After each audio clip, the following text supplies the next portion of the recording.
morning to all. In the case of Attorney General of British Columbia against Council of Canadians with Disabilities, for the appellant, Attorney General of British Columbia, Mr. Mark Whitten and Emily Lappin. For the respondent, Council of Canadians with Disabilities, Michael A. Feather, PC, Catherine Booth, Connor Dilfell, and Kevin Love. Mr. Whitten.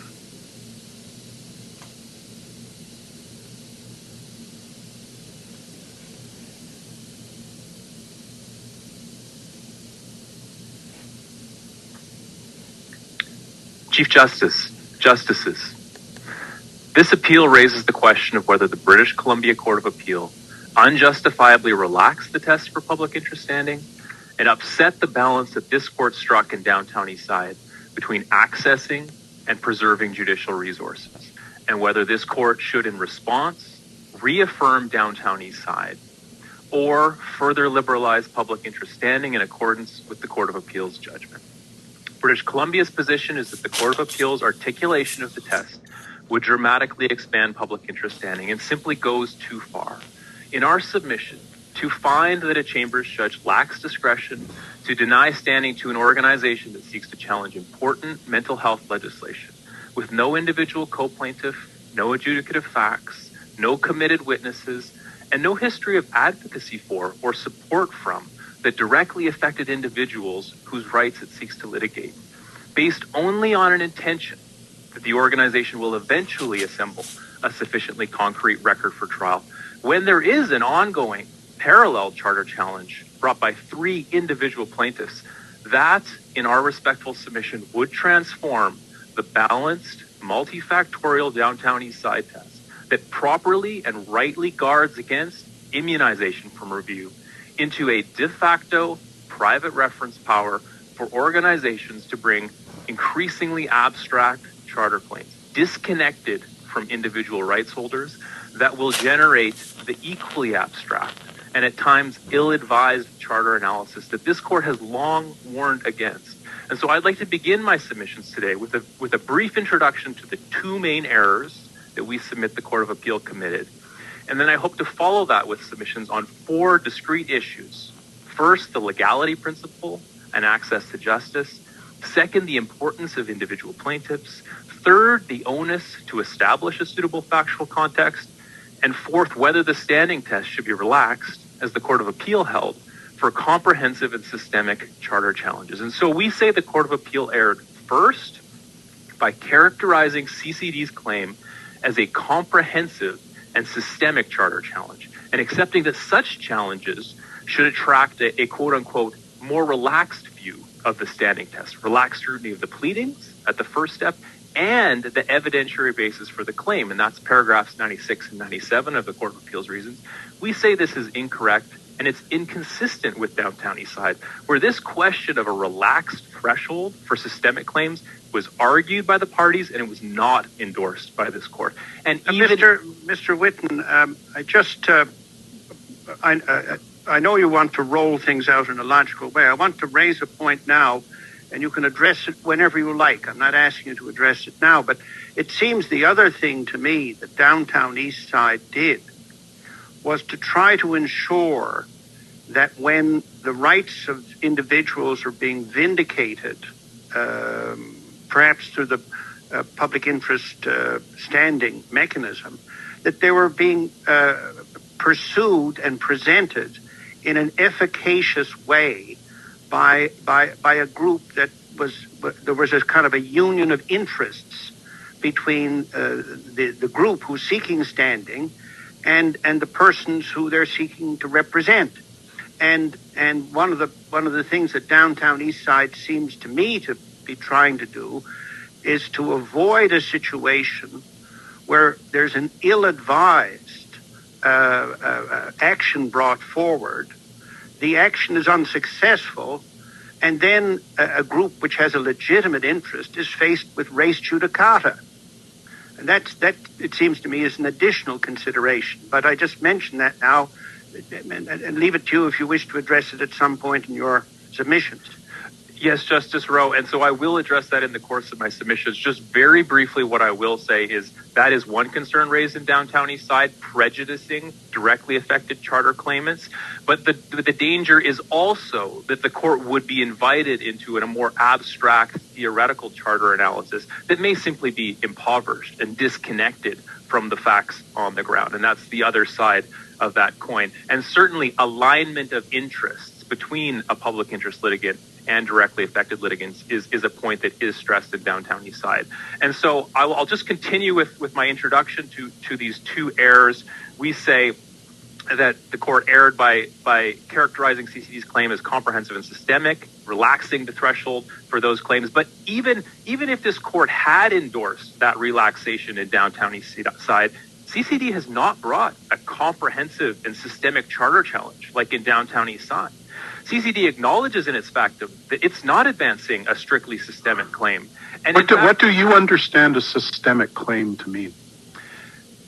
Yes, Justice Brown. And so maybe what I'll start by saying is that it has been used in a variety of ways in this case, very broad ways, very narrow ways. In my submission, in downtown East Side, it's crystal clear if you read the factums that what was meant by a systemic or a comprehensive claim was the fact that it was the entire prostitution-related criminal regime that was being challenged.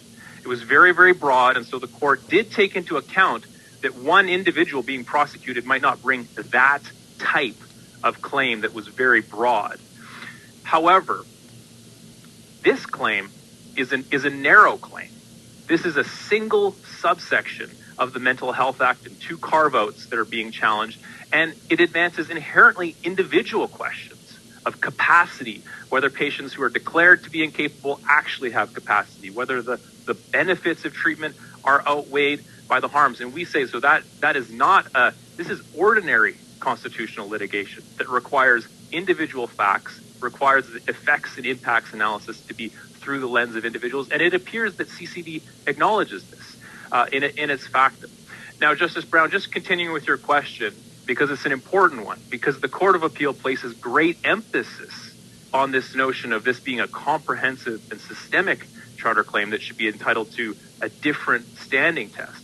And in my submission, the Court of Appeal seems to have in mind a different type, yet again a different type of systemic claim, one where individual facts are less important, where it is fine for a litigant to simply advance a generally shared right that might apply, and this is a quote, regardless of the individual factual circumstances that might apply.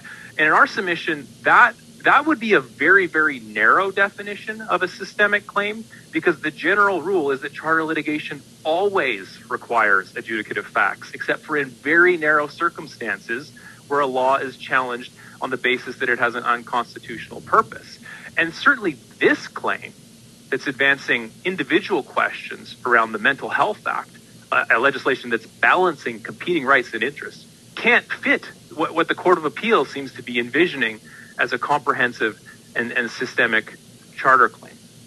I ask you, Mr. Whitten, because you're referring to the claim, and it's always useful to look at the claim.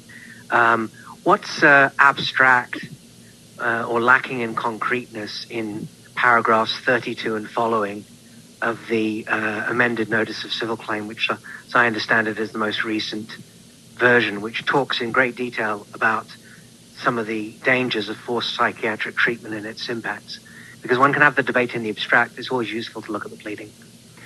Yes, Justice Jamal. And so in my submission, paragraphs 32 and onward, they're not particularized by any individual circumstance. The very definition of an abstract claim that was adopted by Lawrence Sawson in his text is a claim that lacks a grounding in particular facts. And so these are by definition abstract facts. They are broad categories.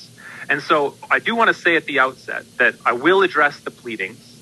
I will address the first step of the test. But it can be something of a distraction, because the heart of the analysis is not the pleadings. It is whether or not proposing to do charter litigation based on a promise that a record will eventually be assembled is a reasonable and effective way of proceeding when it hasn't been shown that individual plaintiffs are unrealistic. So I will address that in the course of my submissions. But Mr. Whitten, sorry to cut you short. I think the question my colleague asks is a fair one.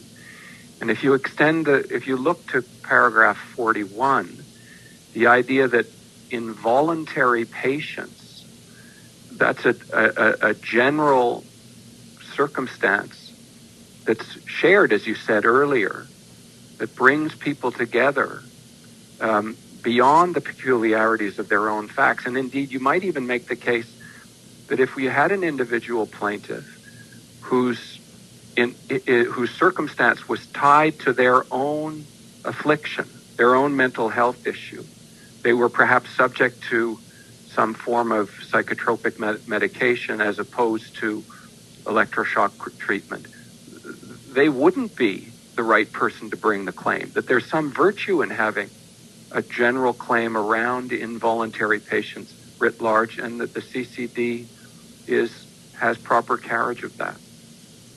Yes, Justice Kassir. And so in my submission, again, on the pleadings issue, there is this question of whether or not a very broad claim that's not particularized, brought by an organization on behalf of third parties seeking to allege their rights, if simply alleging a very broad category of fact is sufficient. And the Chambers judge said it was not. And the reason was, he said it's not sufficiently particularized to allow the inquiry into the relief sought. In our submission, this is a justifiable application of the principle that a charter pleading that is on behalf of third parties, it's unparticularized, may simply be too general, too broad to sustain a charter cause of action. That's what the Chambers judge found. We say that's a justifiable application of Operation Dismantle and the CBA decision from the Court of Appeal. But I want to be quick to say that if we were wrong, if the Chambers judge is wrong on that, well, where does that get CCD in the analysis? And what it gets is the bare pleading of a charter claim, which is a given in most standing cases. And that is not a sufficient basis to overturn the Chambers judge, because the heart of the Chambers judge's analysis is that CCD had not shown why it was unrealistic or impractical for individual plaintiffs to pursue this litigation, whether that be with an institutional anchor co-plaintiff, whether that be by themselves, whether that be with a combination of interveners, however, whatever form that might take. And more importantly, in the absence of an individual plaintiff, CCD had not met its onus to compensate for that lack of a concrete factual matrix. It hadn't compensated. It hadn't shown how it was going to address all of the policy factors that arise. And so the compensation point may be important because Downtown East Side, as I read it, doesn't close the door to the possibility that standing might be granted in the absence of an individual plaintiff. What it instead encourages courts to examine is whether the issue will be presented in a sufficiently concrete and well-developed factual setting. So it may be not necessarily that a party is required, but at least witnesses are required to particularize the claim. Do you agree with that? Yes, I do agree with that. At a minimum, there needs to be witnesses saying, we will lend our adjudicative facts. Right. And so CCD says, and this is the affidavit of Ms. Menard, at the trial of this action, CCD intends to lead evidence from both fact and expert witnesses. So CCD is not saying that this is going to be a hypothetical, that we're going to rely in the end on these abstractions that were pleaded. CCD says ultimately at the end of the day, that is at the trial, we will be able to particularize this with the aid of witnesses. So what do you say to that? Yes, and in my submission, simply deferring the question of whether or not there's an adequate factual context to some later date essentially defeats the entire standing test. Hyenzel's, the Church's case, Downtown East Side, the standing analysis has looked at whether or not there will be a sufficient factual matrix. And it's never been sufficient for a litigant to simply say, we will eventually meet that standard down the road. And I want to address this question. You address the question in the context of what the stage of the case is. And if evidence hasn't been tendered, you address the issue. Standing at an early stage of a case may be very different from standing halfway through the trial or at the end of trial. So that's the first point. And then the second point I want to ask is, if you have evidence of healthcare providers that this is what we routinely do in administering forced treatment to patients, and they go through the litany in paragraph 41, why do you need a patient if you actually have healthcare providers saying this is what we do? Maybe a disaffected healthcare provider. Yes, Justice Jamal. And so adjudicative facts of an individual are a prerequisite for charter litigation, except for in exceptional cases. We're not suggesting that the record would not be further broadened, further contextualized. However, all of that extra evidence is ultimately designed to shed light on the adjudicative facts. And that may be useful evidence, but the concern is that the litigation not be divorced from an adjudicative framework. The court not engage in a more abstract or theoretical debate, because this court has always said that may lend to ill-advised, impoverished charter analysis. And so I want in order to address this question of the onus, we need to back up and we need to deal with the question of, well, what does an individual plaintiff do for litigation? And in our submission, what an individual plaintiff does is it satisfies all of the policy concerns that underlie the need for restrictions on standing. This preference that the court has said in paragraph 37 of Downtown Eastside for individual plaintiffs is not some outdated legal tradition. It is directly grounded in the policy rationales for standing restrictions, the common law method of rights adjudication. This court has always said charter rights are best adjudicated in a concrete framework with a real dispute. And there are real... Then it seems to me what you're saying in answer to Justice Jamal, and correct me if I'm misunderstanding this, this isn't really a case of taking the time through the discovery process, for example, to build up the evidence in the case. It's the particularization of the allegations at the outset. Yes, there needs to be a sufficiently concrete and well-developed context in order for a public interest standing litigant to win standing. That's part of the test. And in Downtown Eastside, the reason standing was won was because there were dozens of witnesses who were lined up. There was a directly affected... How many witnesses would you need? I mean, I think they had about 90. I assume you wouldn't say that, well, that's the threshold.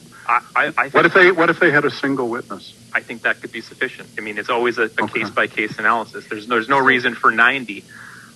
So can I take you back to the issue, which is whether this particular applicant has met the test for public interest standing, rather than, what other individual could bring actions?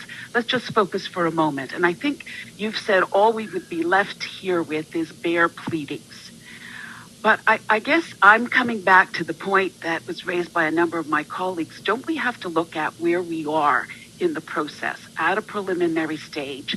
Pleadings are meant to plead facts, not the evidence, material facts, and certainly you've been pointed to some quite specific facts.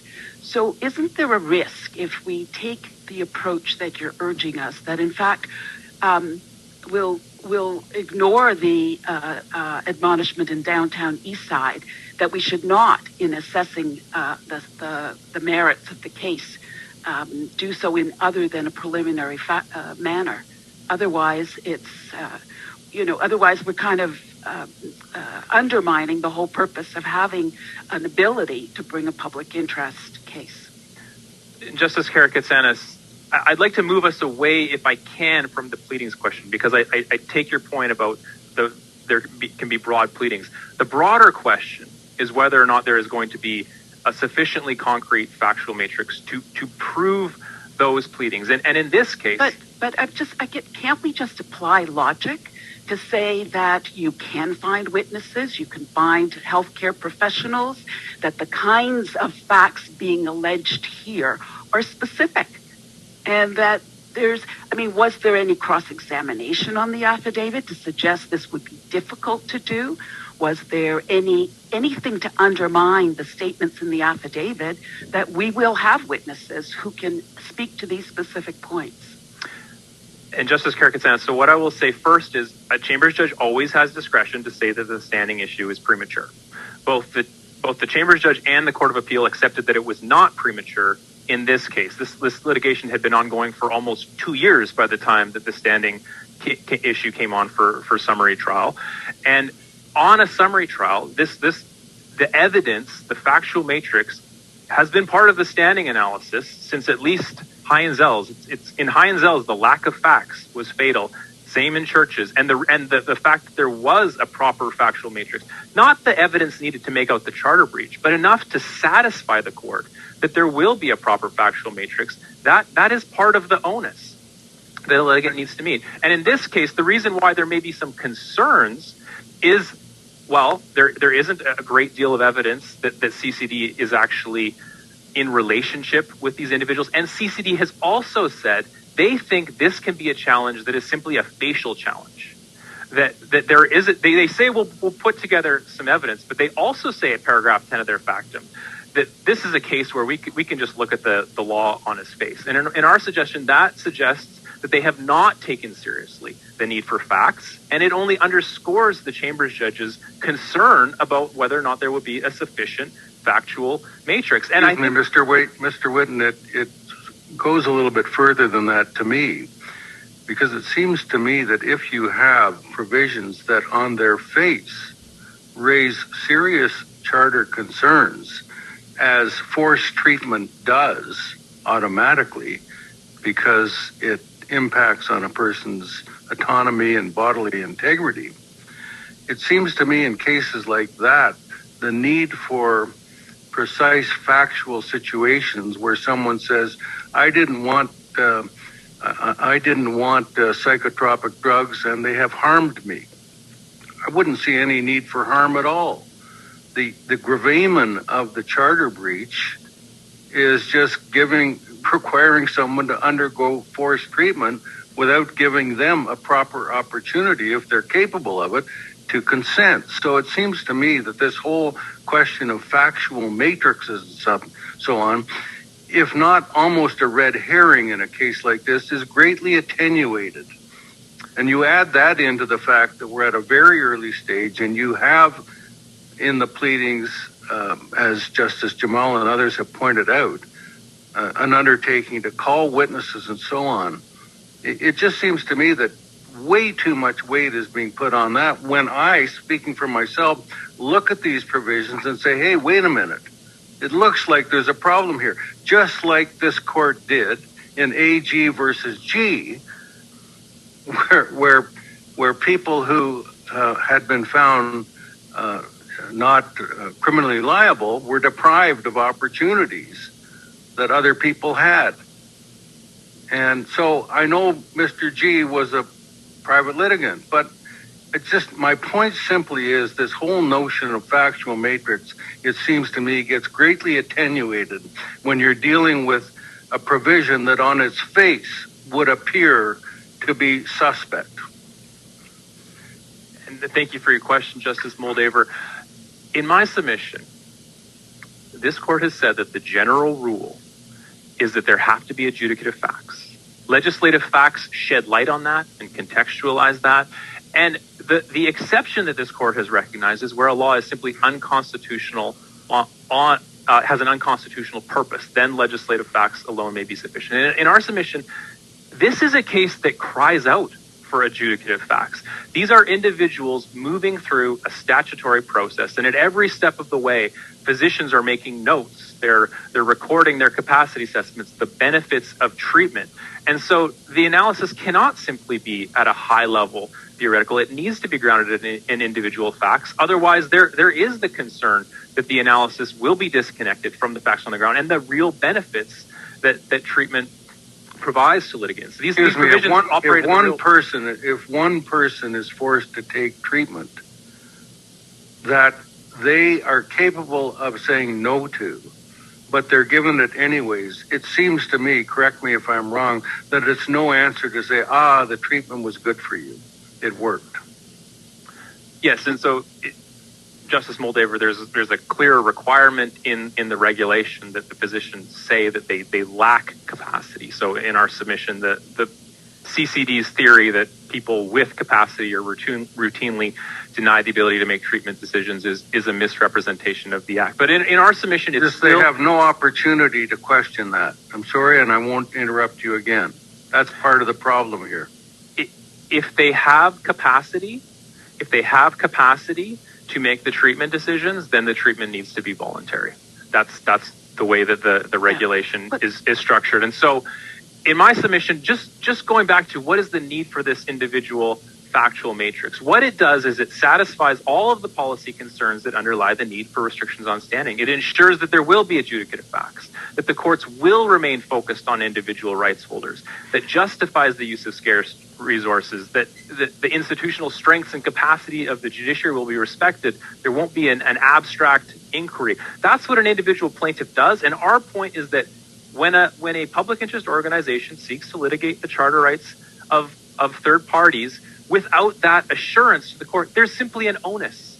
There is an onus that they compensate, and that's through the Downtown East Side test. Okay. And that's where CCD's claim fell short. Mr. Whitten, if I can come back to the first question Justice Rowe asked you, and to the point that's being made by a number of my colleagues, including Justice Moldaver.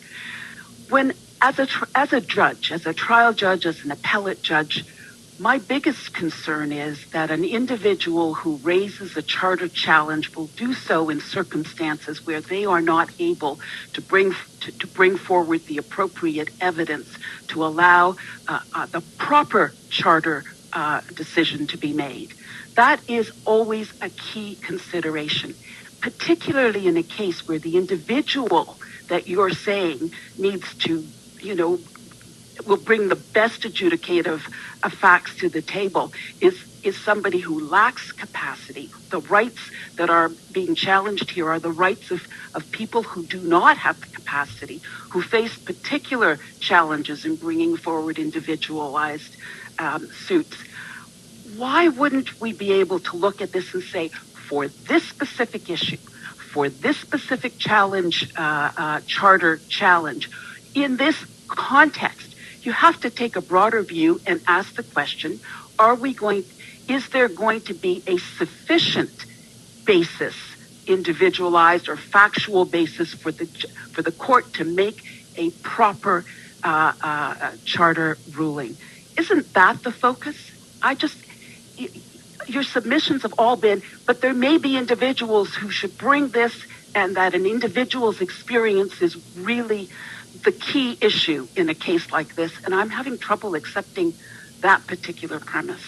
I'm sorry, it's not really a question, but I thought I should flag for you what's really concerning me about your submissions. Yes, and thank you, Justice Karakatsanis. And so, in my submission, yes, there does have to be an individual fact matrix. There are different ways that can be accomplished. There are also different ways that public interest organizations can participate and fund that litigation. So starting at the one end of the spectrum, there have been at least a dozen constitutional challenges to mental health regulations, involuntary committal provisions brought by individual plaintiffs, sometimes with interveners assisting in at least one case with a public interest organization becoming a party once the adjudicative framework has been set. And so we're not suggesting that a single individual needs to marshal the whole record. What we are saying is when we are on the other end of the spectrum of public interest litigation, and where an organization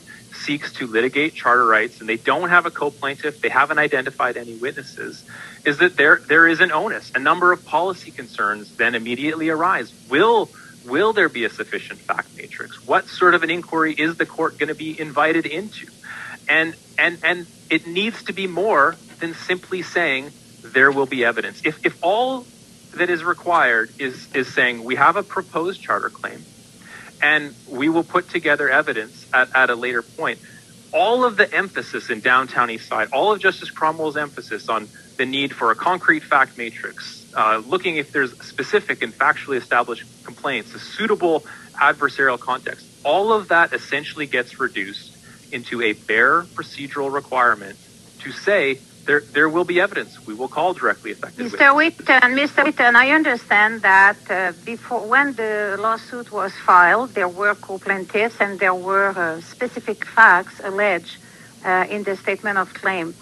So it was amended and the specific facts disappeared, but one of the arguments put forward by CCD is that the substance of the allegations have not changed.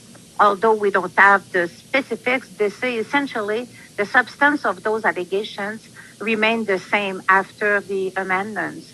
So should we not look at the substance of the allegations instead of having detailed, specific facts? Justice Cote, I think your question largely goes to the first step of the analysis, and CCD says that we haven't changed the substance of our claim. It used to be grounded in individuals. Now we're alleging more broad categories, and that is their argument for why there should still be a justiciable issue raised on the pleadings. However, the flip side of that point is that the Court of Appeal grounds its analysis on the fact that this is actually a substantially changed action. It's now a comprehensive and systemic challenge, and that's why the Court of Appeal says there should be a relaxed view of the standing test. We can take a relaxed view of the pleadings. But yet, as you point out, CCD is saying we intended to bring this action with individuals. Nothing has substantially changed. And so I think your point actually shows how the Court of Appeal has gone off in the wrong direction with respect by seizing on this notion that this is a comprehensive and systemic charter challenge where an individual fact matrix may be less important. In our submission, that is a very rare case where individual facts are of less importance. I think an example, and maybe Justice Moldaver, this may go to your point about the importance of adjudicative facts. We would acknowledge that there may be cases where adjudicative facts are of less importance to the impacts and effects analysis that typically needs to be grounded in individual circumstances. And I think the Vrend case is a good example of that. There was some question in Vrend about whether Mr. Vrend had standing to challenge all of the provisions of the Human Rights Code or just the one that affected him. And of course, he had direct standing. And the court said, well, adjudicative facts for all these different provisions is really not going to add anything because it's obvious that gay people have been discriminated against, and it's obvious that precluding them from bringing human rights challenges on that ground is going to exacerbate disadvantage. And so the court said that's a scenario where adjudicative facts are going to be less important. But that is not this case, and I think CCD acknowledges this in their factum. These provisions ultimately operate in the real world. It's a delicate and difficult balancing between the need for treatment. Sorry, I don't disagree with any of that, Mr. Whitten, but I look at this case at the moment as this. There is a serious charter challenge before us by a group that it would certainly appear, I mean, speaking for myself, that they have a genuine interest in this, despite comments made by the learned trial judge. And so when I say that steps 1 and 2 are met, and then we look at the legislation itself and say, hey, wait a minute, this raises some facial concerns that are serious. I guess what I'm saying is at this stage of the proceedings, the worst that can happen is that if this group is given public interest standing and they get to discoveries and it turns out that they can't find anybody or they don't have any witnesses, well, maybe we end it then. But why would we end it at this stage? That's what Justice Jamal sort of started off with. Why would we end it at this stage when you have 2 out of 3 issues that are very strong, it seems to me, and 1 that is attenuated in the circumstances? In other words, adjourn. Don't deal with the motion at this point. Keep it in reserve. It may well be down the road that you will have to close them down and deny them standing. But what have we really lost in the face of what appears to be a serious charter challenge that affects thousands and thousands of people who are involuntarily committed?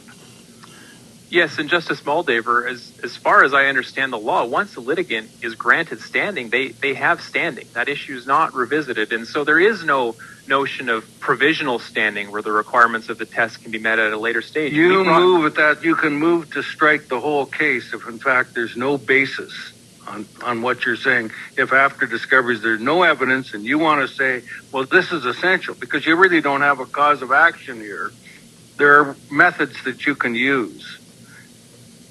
So. Yes, and so the court has said that in order to preserve judicial resources and in order to save judicial resources, this standing issue is appropriately dealt with on a preliminary basis. Here we were 2 years into the litigation when this standing issue was resolved, and it's trite law that there is an onus on a defendant in a summary trial to put their best evidentiary foot forward. There is no respondent's veto where you say, again, this is not a question of evidence. It seems to me it's a question of particularity of allegations.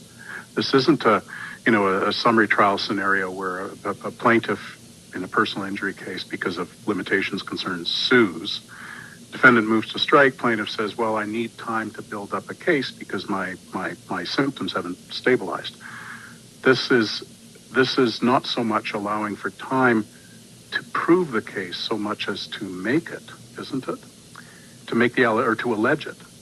It's to particularize it, but it's also to demonstrate that there are individuals whose charter rights are potentially affected who will lend their adjudicative facts and establishing that. And if you look at the standing cases that we've cited in our condensed book, you'll see that it's routine that at a public interest standing summary trial, litigants come forward and they say, we have these individuals and they do not want to be a plaintiff, but they will lend their adjudicative facts. They will explain how this legislation impacts them and affects them. That's the root of the issue here, right? That's where this case turns on is whether that assurance in Ms. Menard's affidavit is sufficient to meet the third step of downtown East Side.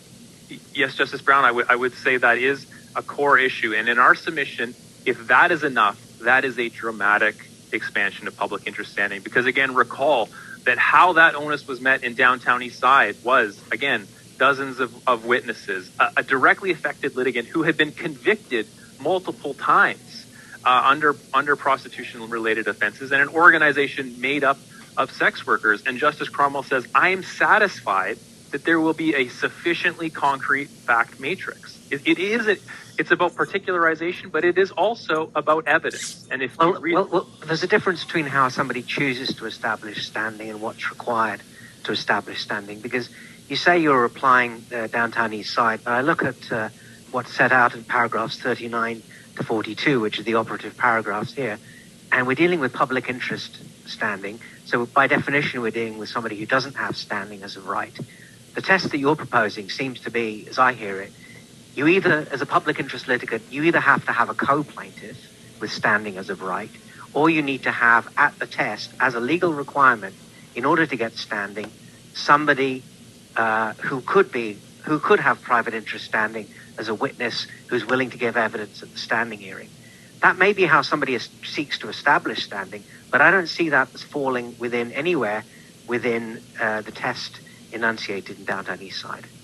Yes, and Justice Jamal, we are not putting forward any universal strict requirements for the standing test, and I think there are different ways that a litigant might be able to show that there will be a sufficiently concrete and well-developed factual matrix. I think the most common one in my submission is to have affidavits from witnesses saying, we will not be plaintiffs, but we will be witnesses. And that's not ideal, to have litigation that's not framed with a plaintiff to facilitate discovery, to facilitate document production. It's not ideal. It can be more amorphous charter litigation, but the court will make do with that in order to preserve the legality principle, to make sure that issues do come before the court. I wonder, Mr. Whitten, if as a practical matter, and I don't want to be too cynical here, but I do want to be realistic, if the British Columbia Court of Appeal approach is to be followed, there's an incentive, is there not,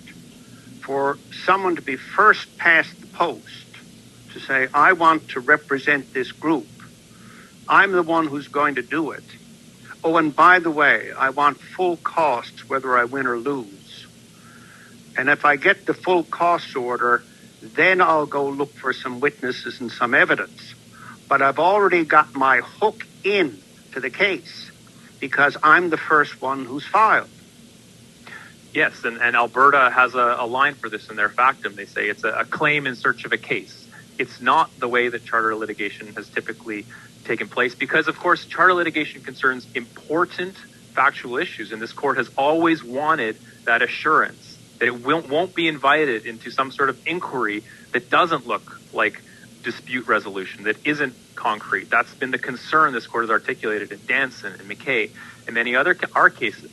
And in our submission, it was not improper, not surprising for the Chambers judge in this case to say, you haven't shown why any of these thousands of individual plaintiffs couldn't act if supported as a plaintiff. You simply haven't shown it on the evidence, and you haven't satisfied me that there will be a sufficient factual matrix, because all you have done is say that it's your intention to call witnesses. That has never been enough on the standing test. And in our submission, that would push all of the work for the public interest litigant to a later stage. They can simply defer that.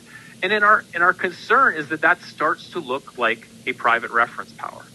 That a litigant simply has to say there will be evidence, and we would like this legislation reviewed. We're not saying that public interest standing isn't important. We're not saying that this test is particularly onerous or impossible to meet. We're simply saying there is an onus. The court does need this assurance that these policy concerns that arise when there is an organization whose rights are not impacted but who wants to litigate others' rights. There are policy concerns that arise in that circumstance, and there's a test for meeting it.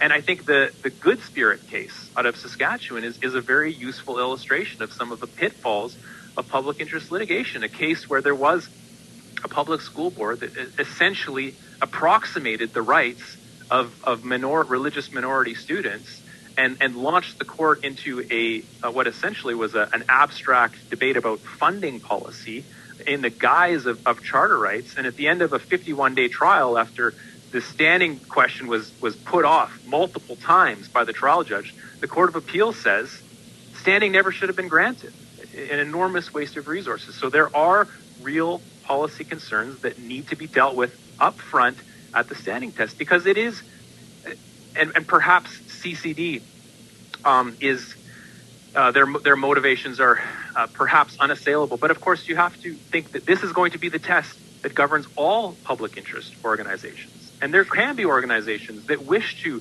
advance their policy goals through the courts using. But doesn't the E-side standing test give us the ability to distinguish between when public interest standing should and shouldn't be given, especially when we take into account things in the real world, where we know that even if you do have an individual plaintiff, that individual plaintiff in a charter case can choose to make their case based on their own personal experience.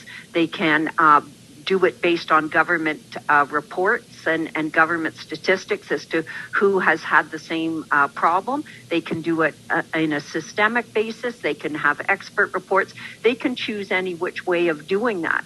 So when we look at a private individual, I'd like you to refer to the Choeli case out of Quebec, where this was an individual plaintiff who had but a passing reference or a passing experience with the Quebec healthcare system, but nevertheless could mount their constitutional challenge based on expert opinion, based on third-party witnesses.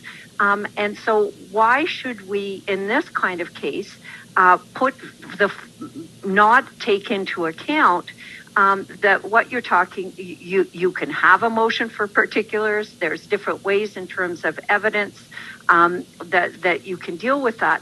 And it just seems to me that we need to look at the whole range here to say, not force one particular manner of presenting a case on somebody, knowing that individual plaintiffs have a very wide spectrum of how they can present their case. And I guess I get to at the end of thinking about this, I ask you a very basic question.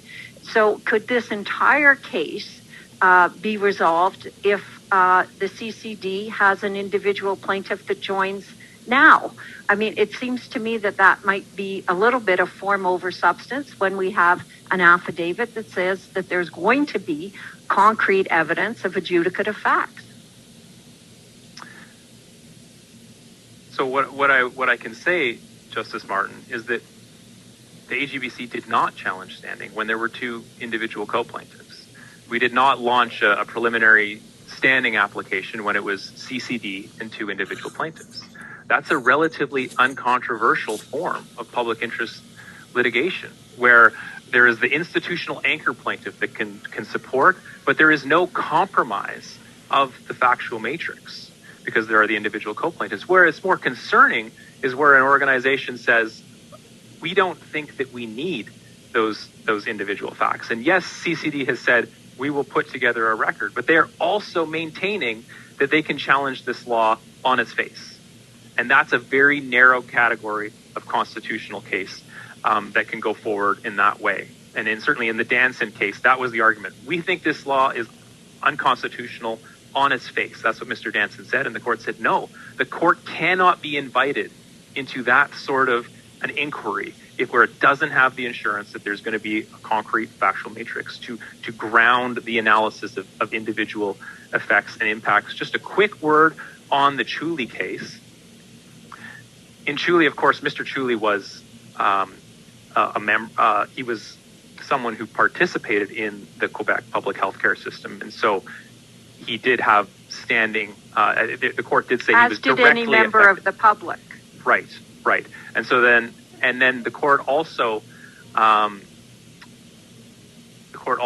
took into account in Chuli that it was perhaps more of a broad claim as opposed to resting on individuals. And that was criticized by Kent Roach in an article that we have at cited at tab 19 of our condensed book. And he actually highlights Chuli as illustrating the pitfalls of public interest standing. He said, this is a charter analysis of the impacts and effects of this system on individuals that cannot take place at an abstract theoretical. It needs to be grounded in individual circumstances. And so he was highly critical of the way that the court allowed the charter analysis in that case to rest at a more theoretical and high level place. So I would commend that article by Kent Roach, which is titled Medicare and Public Health, I believe is what it's called, and it's referred to at tab 19. Now, I do want to go back to the second error that we've alleged, which I have not touched on at all, and that is the Court of Appeals modification of the standing test. And what we say is they upset the balance that this court says is essential between ensuring access to the courts and preserving judicial resources. And in our submission at paragraph 79 and other paragraphs, what the Court of Appeal effectively did is it pushed down the scales on the side of this balancing, on the side of granting standing. The court said that the access to the courts, essentially a grant of standing, is the key component of the standing test that gets particular or extra weight in the analysis automatically.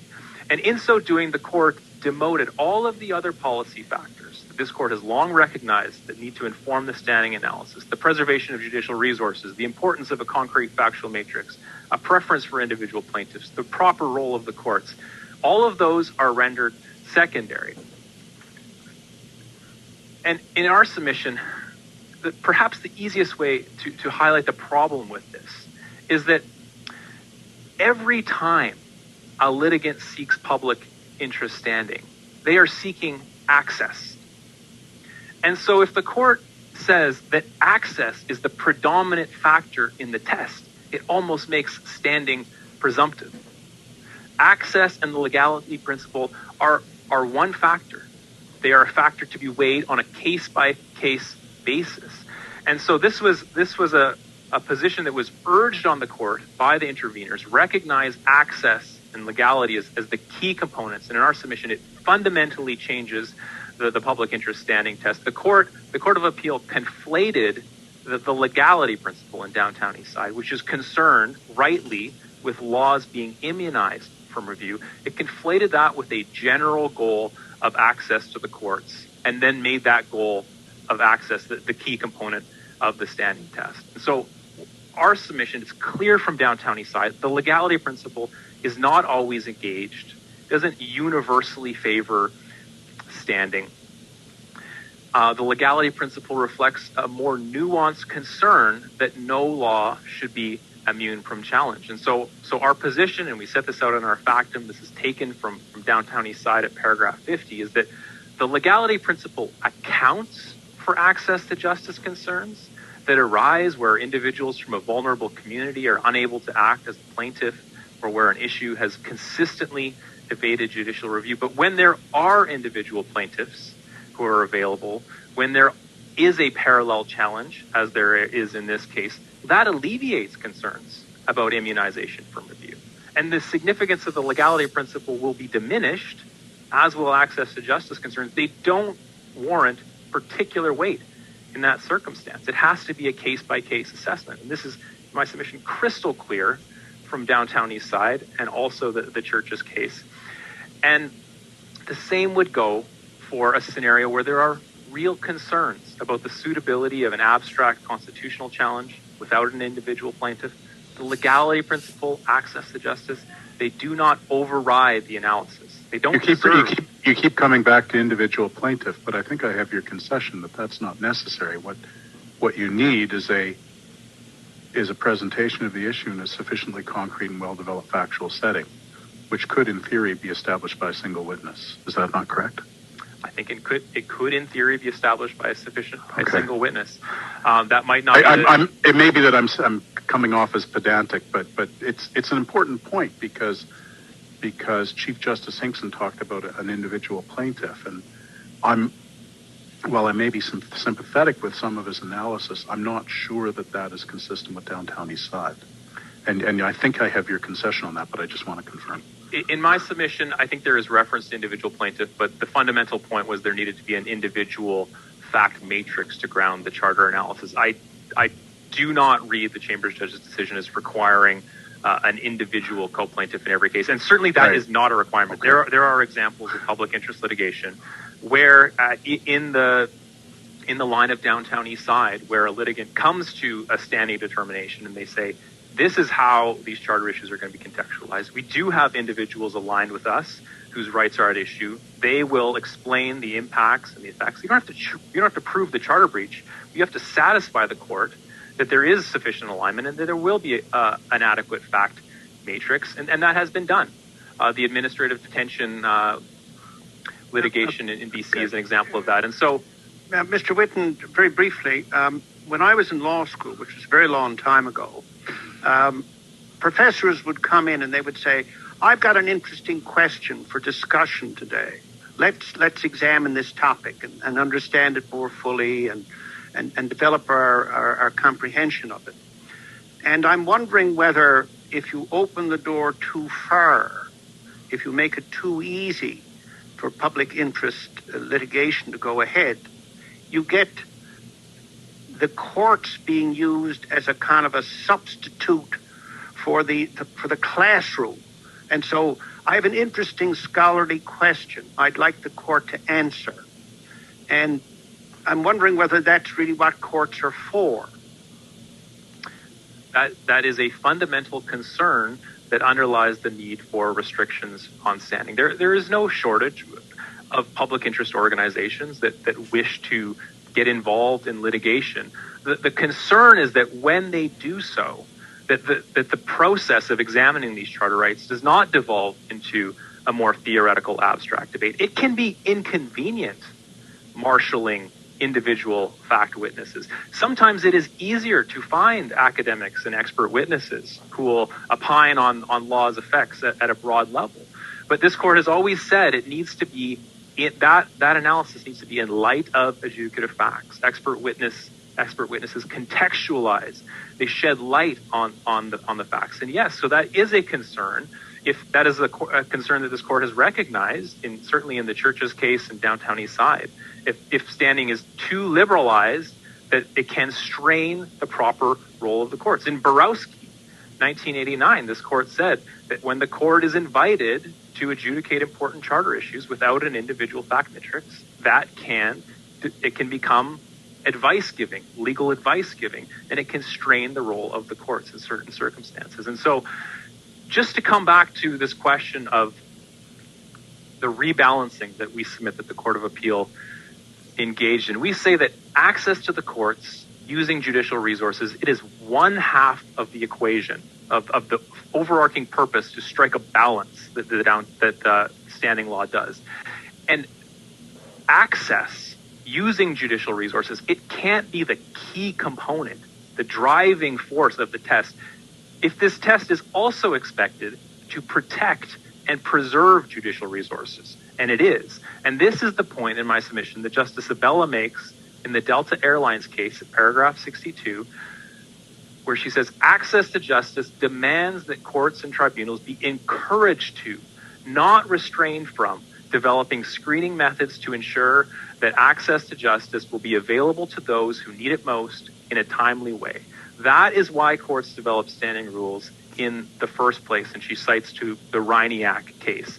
That was a dissenting judgment. Justices Moldaver and Karakatsanis concurred, but it's essentially the same point that was made by a unanimous court in the Church's case, where this court said, courts operate at or beyond full capacity dealing with directly affected litigants. And so a significant influx of public interest litigation would threaten the proper operation of the courts. That's what this court said in the Church's case. On this connection between the principle of legality and access to the courts, what's the relevance that we're dealing here with a disadvantaged or marginalized group? In downtown East Side at paragraph 51, Justice Cromwell made plain that he saw that this was a particular category of circumstance, while it didn't in and of itself amount to a license for all public interest standing to be granted. It was a factor in measuring the importance of access to the courts. What's your thoughts on that? Yes, Justice Kassir. And so in downtown East Side, the court makes it clear that whether or not a proposal by a public interest litigant is going to be reasonable and effective, that third factor, that is conducted in light of the realistic possibility for an individual plaintiff and the assurances that come along with an individual plaintiff. And so to meet the onus at the third factor, typically a litigant shows that individual plaintiffs are not practical or unrealistic. That was demonstrated with direct evidence in downtown East Side. The Chambers judge, or the Supreme Court, this court, accepted that no individuals were willing to come forward as plaintiff. Whereas in this case, despite the fact that there have been over at least a dozen constitutional challenges with individual plaintiffs, CCD simply said it wasn't realistic. They generalized about this large group of directly affected plaintiffs, and we say that's simply inappropriate. If you read some of the cases concerning challenges to involuntary detention, you'll see that there are some very sophisticated individuals who also have mental illnesses who have brought these challenges. One of the narratives in the McCorkle case, the previous constitutional challenge to the Mental Health Act in BC, was a physician, was a doctor. And so that is one part of that onus, because the analysis is in light of the potential for individuals. I mean, just on that, I guess we have to be careful to avoid assuming that just because one at some point did not have capacity, that one will never regain capacity. And in fact, the point of the treatment that's being administered, presumably, is to bring them to a point where they may well have capacity. Certainly. And I would say that anyone who has been involuntarily detained and has a diagnosed mental illness would have standing. They don't need to be in a psychiatric facility to have standing. I think that would be a very technical, formalistic argument. In my submission, any of the thousands of people in British Columbia, many of whom are going to be sophisticated, educated. And bearing in mind, though, that the issue is not whether they can have standing. The issue is whether they can be a fact witness. Yes. And that would provide the court with the assurances that it won't be invited into an abstract theoretical debate, that it won't have to entertain arguments, which this court has said courts shouldn't have to entertain arguments about this law is simply unconstitutional on its face. That gets cut off ahead of time. That's what Danson says. Those sort of cases should not even go forward. The court shouldn't be invited to make those sort of general sweeping pronouncements, which may prove to be incorrect. They can bring the legitimacy of constitutional review into disrepute. This court has always cautioned against that sort of exercise. I can see I have 1 minute left. And so what I would like to say is that ultimately, even if we defend the Chief Justice's analysis at the first factor, but even if there was an error at that step, all that accomplishes for CCD is the bare pleading of a charter issue. That does not undermine the Chambers judge's key findings that CCD had not proved that it was unrealistic to expect an individual plaintiff to participate, and that CCD had not demonstrated a sufficiently concrete and well-developed factual matrix. And if the Chambers judge was right that CCD's claim was not a reasonable and effective means of bringing the issues to court, then the denial of standing should not have been overturned. In Downtown Eastside, this court gave a clear direction that the three factors are to be weighed cumulatively. They are not independently operating tests, but that is essentially what the Court of Appeal did in this case by focusing only on the first factor. And as a result, they did not take into account the core issues. I haven't even talked about the parallel claim, but it's dealt with in our factum. The Court of Appeal overlooked these core dimensions. Had they considered them, they would have been required to defer to the Chambers judge's finding and to defer to his judgment. I haven't dealt with remedy and costs. In our submission, the CCD is seeking not only to have the appeal dismissed, but also to have a different order than either of the courts below granted.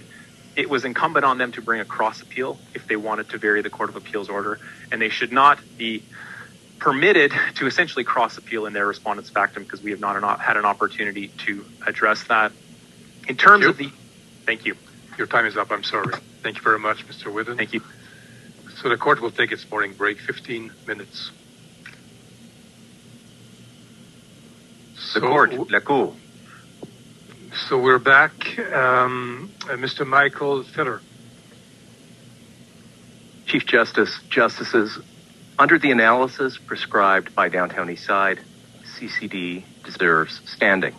This court should either grant standing to CCD or, at a minimum, confirm the Court of Appeals order remitting the standing question to the trial court for reconsideration. First, CCD's amended notice of civil claim raises a serious justiciable issue. For more than 5 years, CCD has alleged that provisions of the BC Mental Health Act, Healthcare Consent and Care Facility Admission Act, and Representation Agreement Act infringe the Section 7 and Section 15 rights of people living with mental disabilities, and that the infringements can't be saved under Section 1. Mr. Feder, I've always been curious about that first branch of Downtown Eastside. I mean, if the issue were serious but not justiciable, would we ever hear it? In other words, is justiciability not itself an independent ground to dismiss an action? Without question. So in my submission, Justice Brown, it needs to be both serious and justiciable, and I say that there's no doubt that CCD's claim is. Thank you. The claim is serious, and Justice Moldaver alluded to this earlier in some of his comments, because these provisions deny involuntary patients the ability to give, refuse, or revoke consent to treatment, irrespective of their capacity to make treatment decisions for themselves. And for involuntary patients who lack that capacity, the provisions deny them the right that all other patients enjoy to have decisions about their health care made by a substitute decision maker. Every academic who has written on this subject agrees that the provisions are unconstitutional or, at a minimum, constitutionally suspect. That includes Professor Isabel Grant from UBC, Professor Michelle Lawrence. Fortunately, in our country, decisions are made by judges, not academics, sir. Justice Rowe, that goes without saying, and I agree, but the point I'm seeking to make is that if the suggestion is that there's no serious question here, there's no basis for that suggestion. There is no case law There is no scholarship that goes to the point the Attorney General will ultimately have to make that these provisions are constitutional. To the contrary, everyone who has looked at this, from every university in BC, the Law Society, working through the Law Foundation, funding a research paper, comes to the same conclusion. The Mental Health Act is unconstitutional. Certainly, we can say that the questions are substantial, that they're worthy of the court's consideration, even if ultimately the academic's perspective is rejected by the court. They're not frivolous or bound to fail. And the questions are also justiciable. Determining whether legislation complies with the Charter is the bread and butter of superior courts. Section 52 of the Constitution Act requires courts to do that work. There can be absolutely no doubt that the courts have the institutional capacity and legitimacy to adjudicate the constitutionality. But, Mr. Feder, the issue is that whether a court can do that in a factual vacuum. I do not stand here, Justice Cote, and argue for 1 minute that the court can or should do it in a factual vacuum. That has never been CCD's ambition, and I will not argue that that should be possible. CCD has said and has intended from moment one to present a robust factual record at trial. It has described what some of that evidence will be, and it has, through Ms. Bernard, who is an officer of the court, sworn under oath that that will happen. Before the standing issue arose, the parties had agreed that there would be a 4-week trial. It was not my intention to stand up at the podium for 2 weeks and hold forth about reasonable hypotheticals. My co-counsel in this case are lawyers from the Community Legal Assistance Society. They have represented individuals detained under the Mental Health Act for the better part of half a century. I dare say there is no one in the province with greater familiarity with the legislative scheme, the people treated under it, and the people who administer it. There is no air of reality to the suggestion that Class and McCarthy-Tetro are going to put on a case or try to put on a case devoid of the lay and expert witnesses that Ms. Bernard has sworn under oath that we're going to call.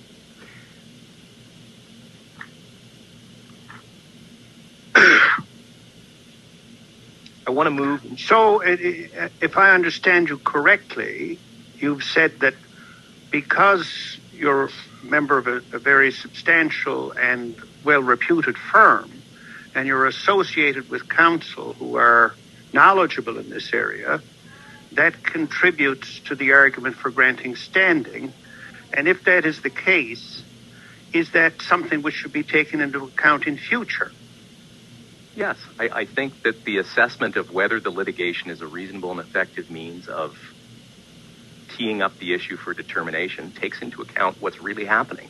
What's really happening is that one of the largest law firms in the country and the public interest organization most familiar with these issues in British Columbia have agreed to represent one of the most significant disability rights organizations in the country, an umbrella organization with membership across the country, including members of Disability Alliance BC, including members of the National Network Mental Health.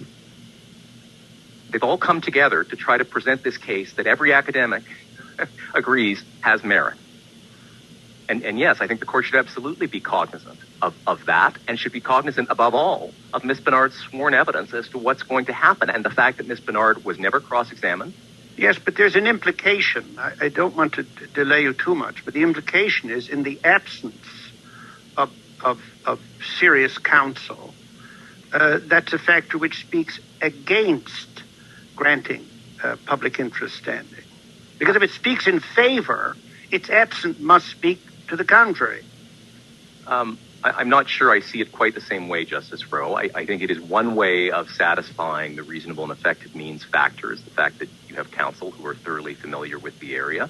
I'm sure in downtown East Side, it was not lost on the court that sex workers against violence were represented by the late Mr. Arve, and it would have been silly to disregard the fact that Mr. Arve had agreed to take on that case. But it doesn't mean you need Mr. Arve to bring a case. Yes, but what does it matter if you have somebody from XYZ Law School who has written one of those papers and says, I want to test this. I'm not willing to merely put it to my students. I'm not merely interested in having it published in the law journal. I now wish to bring this before the courts and have it tested there. And is that the sort of basis upon which standing should be granted. No, that in and of itself is not sufficient. I wish to be crystal clear. The fact that academics agree that the Mental Health Act is unconstitutional isn't controlling of whether it is or isn't, and it doesn't mean that this litigation is a reasonable and effective means of litigating this issue. What it does do is help confirm that there is a serious justiciable issue.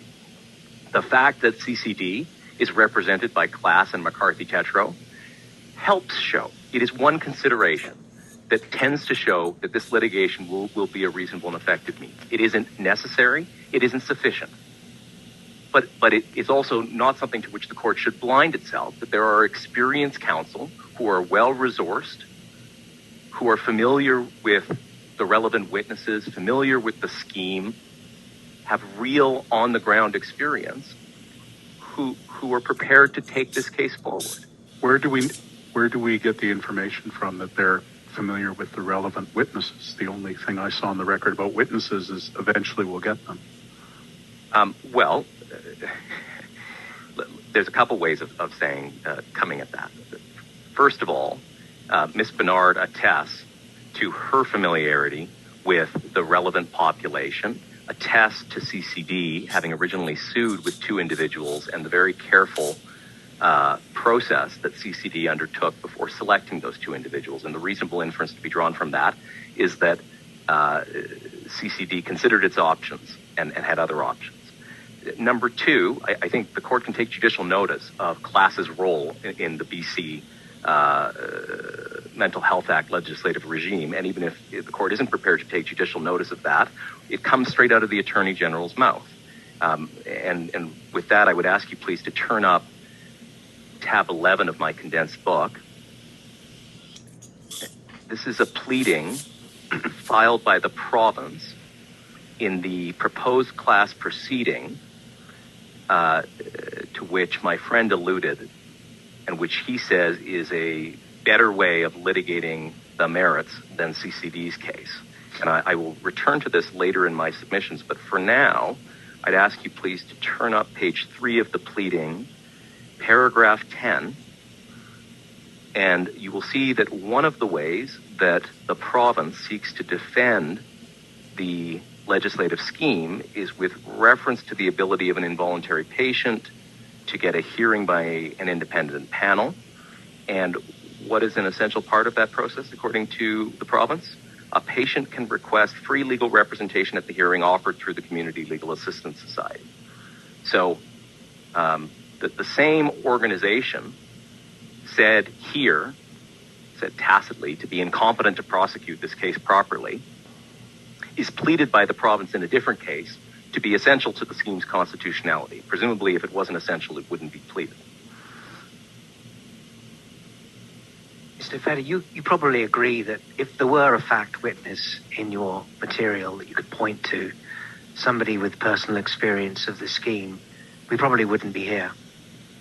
That's fair, but we also probably wouldn't be here hearing these arguments and having a multi-year debate about standing if instead of arguing that Ms. Bernard, an officer of the court, is a liar when she says lay and expert witnesses will be called, if somebody had written a letter and said, would you mind identifying who those lay and expert witnesses are? Well, but that's not what she says. She says that CCD intends to lead evidence. And I don't mean to be pedantic, but she's not sort of undertaking to the court. She's not even swearing that it will provide witnesses.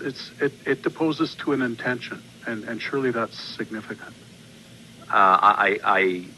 I'm not sure that it is, and I'll simply say this, if I can put that statement into context. If we look at the example of DC and McLaren, they started off as suitable co-plaintiffs. They were for a while, and then they weren't. There's no trial date set. The litigation at the time the standing application came on had been stalled, not because of CCD, but because of the province's document production efforts taking a long time. We don't know when the case will come on for hearing. Ms. Bernard deposes to the fact that people who are affected by this scheme experience a great number of challenges, including cycles of wellness and unwellness, including poverty, including alienation from care providers and family, and so on and so forth. And in my respectful submission, particularly in the absence of a request for that information, by way of a phone call, a letter, a case management conference, a request to cross-examine, anything, it's quite sensible for Ms. Bernard simply to say, this is what we intend to do. And if it assists this court, I am fully prepared and fully instructed to give that undertaking on behalf of CCD here today. We will call lay and expert witnesses at trial. I will not stand up and hold forth about reasonable hypotheticals for 2 weeks.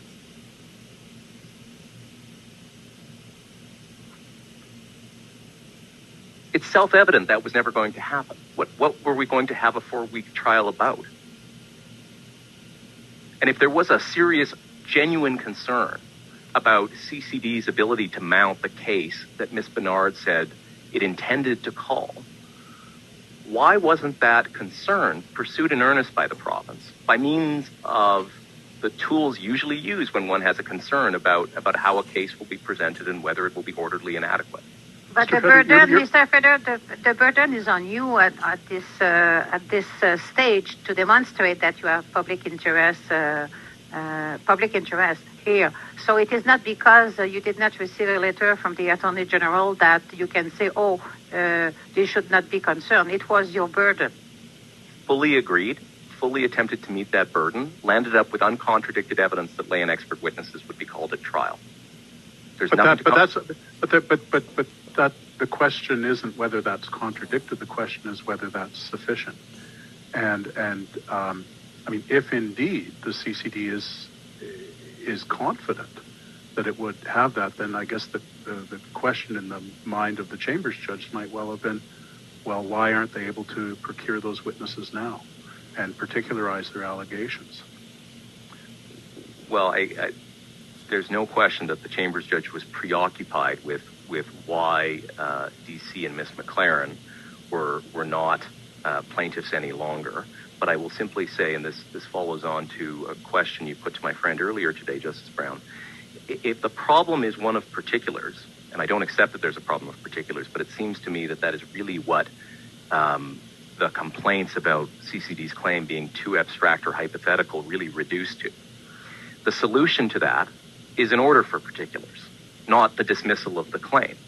And the first step in getting an order for particulars under the Supreme Court civil rules is a demand for them. Nobody can...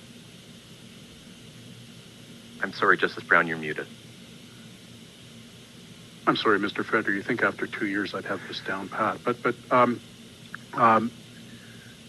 where would the demand for particulars get you if you haven't found... If the issue is, and just for the sake of argument, the lack of a fact witness, and you're asked to particularize in the form of a demand for particulars your allegations, and you're not able to answer that demand because of the unavailability of a fact witness, you're back to where you are now, which is an order dismissing the action effectively, which is what he did, what the trial judge did. So, correct, but we short-circuited the window in which to give the particulars. Right. Nobody said they were concerned by the absence of them and that we should be made to give them, and that if we don't, the case should be dismissed. They just showed up, didn't cross-examine Ms. Bernard, and said, we want the case dismissed. Can I add to that, Mr. Federer, that Ms. Bernard was answering paragraphs 35 to 43 of the application to dismiss, which insist upon the absence of a plaintiff. That was the focus of the debate, the absence of a plaintiff, which explains many of the comments of the first judge, of the Chief Justice. And the concession earlier, the fact that what we need is a witness is to me not irrelevant, that in some measure the debate was skewed around the departure of the two initial plaintiffs and the absence of their absence thereafter, which the AGBC seems to have reacted against. We've moved from there, which is, I think, I'm speaking for myself, I think a very good thing, and to focus just on the presence of a witness. It doesn't answer the question that my colleague asks about, where's the name of the witness, but it does go away to explain what happened below. I agree with that, Justice Kassir, and one of the challenges CCD faces in this case is that the Attorney General's argument has very much been an evolving one. When we received the Attorney General's factum in this court, we were faced with new proposed requirements for standing that had never been argued. Certainly were not raised in the notice of application and then criticized in the Attorney General's factum for not having anticipated them and led evidence to meet them. And that's silly.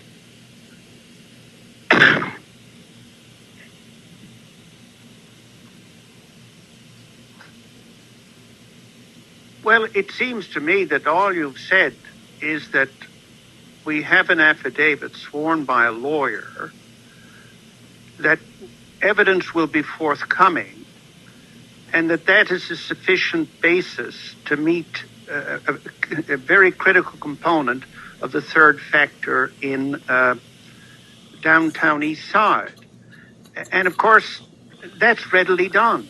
I mean, it's all you have to do is someone says, the evidence will be forthcoming. I'm an officer of the court. Here's my signature. That's sufficient? No, it's not sufficient, but there's I'll repeat again, it's uncontradicted. There were no follow-up questions. There was no concern expressed about the lack of specificity. There was no good faith attempt to get to the bottom of this, if I may put it that way, Justice Rowe. And I don't say that means that whatever Ms. Bernard says goes, but I come back to the big picture point. Let's look at this in context. CCD is experienced in a number of fields, but it's experienced engaging in legal advocacy.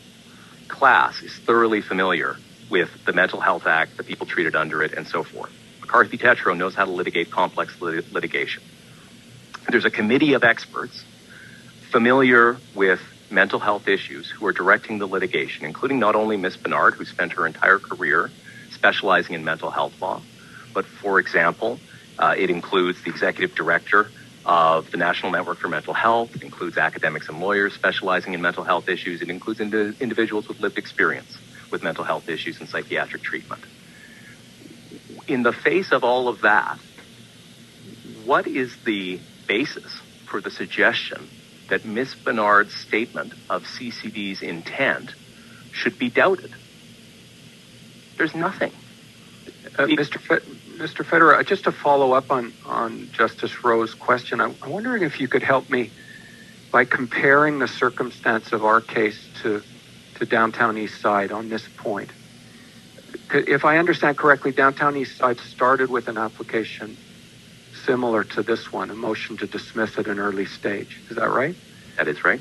And the difference between, if it is a difference, is that Downtown East Side came with another person named in the application, Ms. Kiselback, who was someone who was working as a coordinator for Downtown East Side, but who had herself experience in the field that was the matter of the. Is there a difference here between the circumstance that we're facing, or is Downtown East Side a case where there was just an absence of a similar absence in the record? I'm trying to understand the importance of Ms. Kiselback there and whatever was in the record in Downtown East Side, allowing Justice Cromwell to say what he said. So my understanding, Justice Kassir, is that Ms. Kiselback was a former sex worker, and that her case, if she ever had one, was therefore moot. She was no longer doing the thing that engaged these laws. She had done it in the past and was now working as a support person for women in the Downtown East Side. My friend spoke of there being a great number of affidavits before the court in Downtown East Side. That is true, and those were affidavits of sex workers. What he omitted to mention is that those affidavits were not sworn for the purposes of the litigation. They were tendered as exhibits to an affidavit, but they had actually been sworn for an earlier research paper. Nobody went and got 90-plus affidavits to establish standing. And if that were the requirement, and to Justice Jamal's point, I don't think the fact that happened there means that it becomes a requirement in every future case. But if it were somehow to become the requirement, I would say that requirement is a bad one. That's an Well, extremely... I think your friend concedes that that's not the requirement. I should hope so. Your friend concedes that in theory, a single fact witness particularizing allegations would be enough. Right. But that, returning to Justice Kassir, your question, I think the only difference is that there was someone who had previously had standing as of right who was a co-plaintiff. But I just want to talk for a minute, if I may, about the casualness with which my friend talks about having individual co-plaintiffs and so on. I don't do a lot of plaintiff work. I expect my friend does none. But I have done some. And acting for multiple plaintiffs is no fun. Multiple plaintiffs have to they have to retain the same counsel. They can't be separately represented in BC. And they have to be unanimous in their instructions at all times. Otherwise, you can't act. And it is not such an easy thing to say, well, just bring along an individual co-plaintiff and have them at your side. And that way we'll be assured that this will be a proper, concrete, factual record as distinct from the totally hypothetical, abstract one that we fear you're going to saddle us with. It's not that easy. And there's a reason why DC and Miss McLaren are no longer co-plaintiffs. As regards the idea, Justice Brown, that a single individual perhaps should have come forward and sworn an affidavit saying they were willing to testify, believe me, if I had known that it would avoid all of this, we would happily have done that. But no one asked for that. No one suggested that was going to be the difference between a debate on standing and no debate. Quite the contrary. Sorry, once again, I didn't unmute. But of course, that's not the requirement. The requirement is that,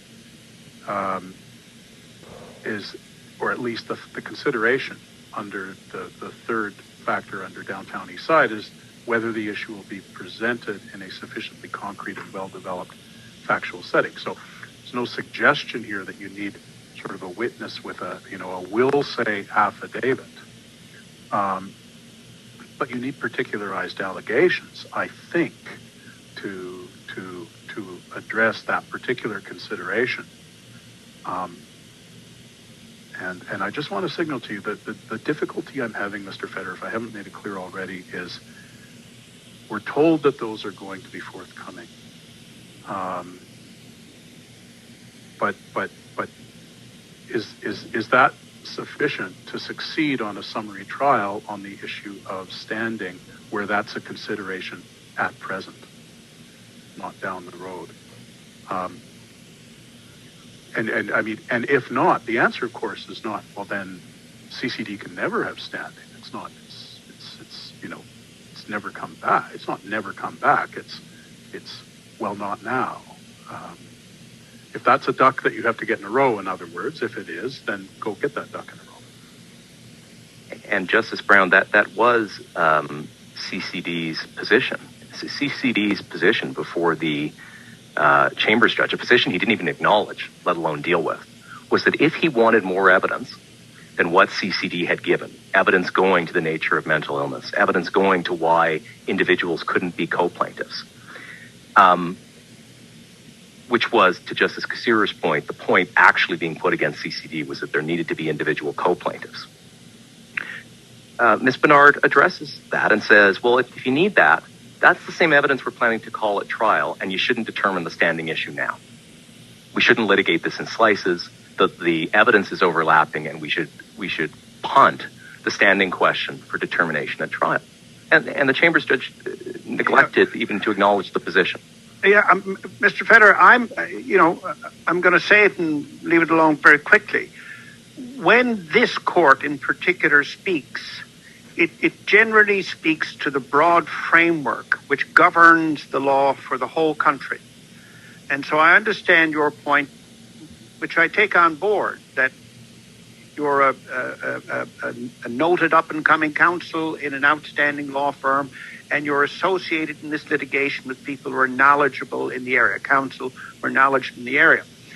I am troubled, however, if I think we would run into difficulty if we say as a general proposition, it's okay for someone to sign an affidavit saying, "Don't worry, there'll be evidence later." That's enough.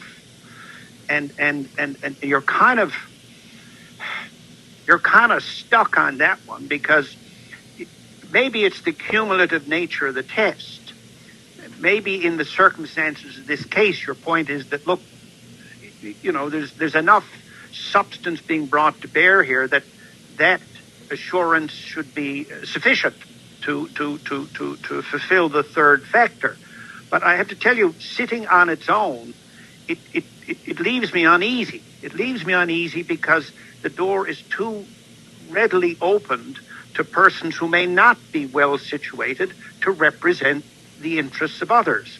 And which I come back to my earlier point, one of the real tragedies that can arise through public interest standing is that a matter is brought before the court in a way that does not provide for a proper vindication of the rights of those whose interests are in play, and then the matter is decided. You've got res judicata, and it's closed off. And therefore, I'm inclined to great caution to be assured, by reference to the downtown east side test, that the guidance that this court gives is that only parties who we can be confident, who individual judges can be confident will effectively carry forward the litigation, should be given the designation of public interest representative. So I guess I'm sort of saying, I'm looking at this from a great distance, whereas you're bringing us down to the specifics of the case, which is fair enough in terms of representing your client. But I just want to signal to you that I'm concerned about the general guidance as opposed to the particular circumstances of the case. I'll just leave it at that. Justice Rowe, I detected your unease before you spoke of it directly, and I will say the record is what it is, and I have to defend it here today. But I will also say this. To the extent this court is minded to give more general guidance about what ought to be adduced to establish that proposed public interest litigation is a reasonable and effective means of litigating, the court should be mindful of what, for example, has to be done in a class action. Class proceedings. You spoke of res judicata, Justice Rowe. I don't think there's res judicata here. I think there is stare decisis potentially as an outcome, but this will not actually bind the rights of directly affected individuals if this litigation proceeds. They will be potentially stuck with or benefiting from a precedent. That's not true of class actions. Class actions absolutely bind their rights, and we make this point in our factum. What the courts require from plaintiffs' counsel in those cases is little more than the most boilerplate imaginable litigation plan with negligible detail about what's going to happen, and no real testing of whether that's realistic. The standard is very, very, very low, and those are cases where the motive is monetary, typically. It isn't about vindicating the rights of marginalized people, typically. It's about getting money. And those proceedings do result in res judicata. And the concern that the plan for litigating them be realistic and effective and so on is a fairly limited one. If I can interrupt, I'm sorry at this time, just to follow up with your answer and question my colleague, Justice Rowe. We all know that there's a problem of access to justice in this country, in every province. So we don't have enough judicial resources to deal with all the claims, all the cases. And we know in this case that two of the co-plaintiffs took their own proceedings aside. I wonder to what extent there's not a problem here if we increase or we promote additional litigation coming from not essentially the victims or the real plaintiffs like Mrs. McLaren was in this case, but third parties, very professional entities that would, institute charter challenge before the courts instead of having only the real plaintiffs having suffered the damages. And so I wonder to what extent, given the nature of our justice system, we don't increase the problem of access to justice. Well, I'll say this. First of all, there is an access to justice problem. I'm not sure. Part of it may well be court resources. Part of it is the expense of counsel and the protracted nature of proceedings and so forth. So it's but one small part of a problem that is much bigger. In relation to the floodgates concern that you're raising, Chief Justice, let me respond in a couple of ways. One, downtown East Side clearly changed the law from what it had been before. There was no floodgates effect, as far as I'm aware. Now, maybe you say because that's because downtown East Side got it exactly right, and I have no problem with downtown East Side, but I'll simply say that liberalization, when it occurred, didn't result in a parade of unmeritorious cases coming forward. I'll also observe that this preoccupation with the idea that organizations like CCD or the BCCLA or CCF or what have you are going to suddenly come forward with unmeritorious cases and the courts will be unable to control them, it sort of overlooks that there are a lot of cases brought by plaintiffs with standing as of right that are unmeritorious. Some are academic, some are fully silly. And it turns out the judges in every province find ways to deal with those cases and to dispose of them at an early stage. Very seldom do they land up plaguing the courts for very long. And so I readily accept the concern about conserving scarce judicial resources.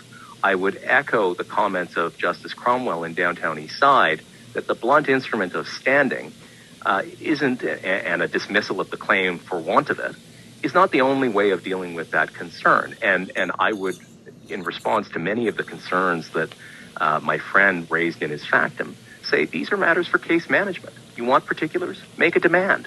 Get an order. If we don't give them, you can have the case dismissed. You want witness lists? Call a case management conference. Or even before you do that, send me an email, which is what happens in complex civil litigation. Lawyers work together to bring these cases on in an orderly way. They don't go running off to court saying, dismiss my friend's case because his witness swore an affidavit and neglected to give me the witness list that I didn't ask for. I mean, that's not a sensible, efficient way of treating these cases in my submission. And there's no reason to load so much into the standing analysis in the way that we seem to be doing here. Judges know how to manage cases. It's their job. And there are lots and lots of private interest standing cases that need to be managed. And they are through motions for summary judgment, motions to strike, orders for particulars, and so on. Mr. Feder, am I going too far in saying that what you are asking us to do is essentially to permit private references? You are going too far, Justice Cote. I mean, a private... Why am I going too far? Because a private reference would mean that CCD could, as of right, state a totally abstract question to the Court of Appeal and require an answer without adducing any record, without showing that it was a serious justiciable issue, without showing that it had a genuine interest in it. And I suppose the reasonable and effective means to litigate thing goes out the window because you just have the right to present the question. It's a nice rhetorical point that sometimes gets made, but I don't really think it's an apt comparison. The reference power is quite a robust power for the government and not at all analogous to what CCD is seeking to do here. Do you see any light between your position and that of the interveners in this regard? Well, there are a number of interveners, Justice Rowe, as you'll appreciate, and they've taken a variety of positions. You'll also appreciate further to our earlier exchange that I'm concerned with winning CCD's case. I don't need to convince you that there should be a reversal of onus or public interest standing as of right or any of those things.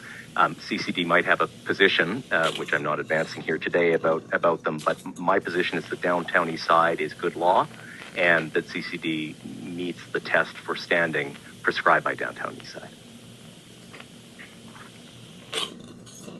By the same token, Mr. Federer, isn't it best to acknowledge that sometimes, and I'm thinking about the access to justice and the strained court resources problem, that recognizing public interest standing assists access to justice and helps courts manage problems of being overloaded by, in particular, in respect of these so-called comprehensive systematic challenges, where a private litigant might not be inclined to pursue that kind of litigation or be equipped to do it properly. And so that, and indeed, without traducing downtown East Side, there's room for that kind of argument that public interest litigants are motivated in different ways than private litigants are, and are often equipped to act. I'm moved in part by the comment to the Court of Appeal, and this goes back to the evidentiary point at paragraph 111, that they felt that the amended notice of civil claim prepared by CCD pleads concrete and material facts sufficient to sustain at this very early pre-discovery stage the litigation without straining the courts in some unmanageable way. Justice Kasura, I agree with both those sentiments. As regards the concreteness of what CCD has pleaded, if you haven't already seen it, or your colleagues haven't already seen it, I would urge you to take a look at Schedule B to CCD's factum. It may have been overlooked. It's reproduced at tab 10 of my condensed book, and it's simply a table comparing the original pleading with CCD's current pleading, and you'll see that very little has changed, except that instead of pleading facts about Miss McLaren in D.C., we're pleading facts about people like Miss McLaren in D.C. And for all of my friends' 55 or 56 pages of briefing and recurrent statements about the need for concrete facts, we haven't heard why the stuff in the left column is good and sufficient and will lead to proper adjudication, and the stuff in the right column will not. And my submission is that there's no reason to think that there's anything wrong with the right column. As regards the first part of your question, Justice Kasira, I agree. I agree with you, and I agree with what Justice Cromwell said in Downtown East Side about the idea that a public interest litigant will often present issues in a way that is more efficient and more effective than a litigant withstanding as of right. Not only because they can bring a challenge that engages multiple parts of a legislative scheme, as here, but also because they may be better resourced. They may have expertise. And if we're talking about people with mental disabilities or mental health issues, they may not experience and be subject to all of the barriers that those people have and experience. Poverty, cycles of wellness and unwellness, and so forth. And so while I understand, of course, the common law traditions of the court and the preference for cases brought by individuals with private interest standing, I wouldn't want to be taken to have conceded that those cases are inherently preferable or inherently more efficient, more effective, more reasonable ways of litigating things than cases brought by organizations like CCD. Mr. Feder, could I ask a question going back to whether there's a rule that you have to have a fact witness? I guess what's striking about Justice Cromwell's relatively short, tight judgment is its statement of broad principles applied purposively without rigidity and taking context into consideration. I guess one could say that looking at your presentation, your client's presentation here, you did actually try, I guess, initially to provide fact or plaintiffs with standing as of right as part of the case. And where we are today and where the record is today is having regard to where it started. So this isn't a case where you started from scratch without a fact witness and said, I've got this lawyer who's got an affidavit, just trust us. It's in the context of earlier having tendered that evidence, and one can speculate as to why those individuals may have withdrawn. But it really, I guess, has to be looked at through the prism of the flexibility that Downtown East Side calls for. Justice Jamal, I agree completely with that. Ms. Bernard's affidavit was responsive to and sensitive to the context in which CCD found itself, which was an application for summary trial on the issue of standing because the individual co-plaintiffs had dropped out. And I'm not going to read it to you, but I would refer the court to paragraphs 51 to 56 of Ms. Bernard's affidavit, which is at tab 8 of my condensed book, where she acknowledges, I'll paraphrase, she says, it's theoretically possible for individual plaintiffs who have mental disabilities and who've experienced the scheme to bring and see through a complex constitutional challenge, but it's not realistic to expect them to do so. And in paraphrasing that, I put emphasis on the idea of not just bringing, but seeing through. This litigation has been going on for close to 5 years. How many more years will it be before it's run through the appeal courts? And are individuals who have mental disabilities and who have been subject to forced psychiatric treatment going to remain at all times available to instruct counsel? And she goes on and she explains why that is. And she says chartered litigation is complex, protracted, stressful. It can attract public attention and controversy and so on. She explains why those challenges are even greater for people with mental disabilities. She then describes the careful process CCD undertook in choosing to litigate with DC and Louise McLaren and all of the factors that went into that consideration. And she then concludes by saying the trajectory of the litigation well illustrates her view that it's not reasonable or practical to expect a constitutional challenge to be prosecuted by affected individuals. And I would add to that, even if Ms. Bernard is wrong, and it is possible and reasonable and practical to expect that, it isn't really probative of the relevant question. The relevant question is whether CCD's action is a reasonable and effective means of litigating, not whether someone else's action is. What would need to be shown to say that CCD's action had ceased to be a reasonable and effective means is that the other action was so much better in the way it was going to present the issues that we didn't need to have CCD's action anymore.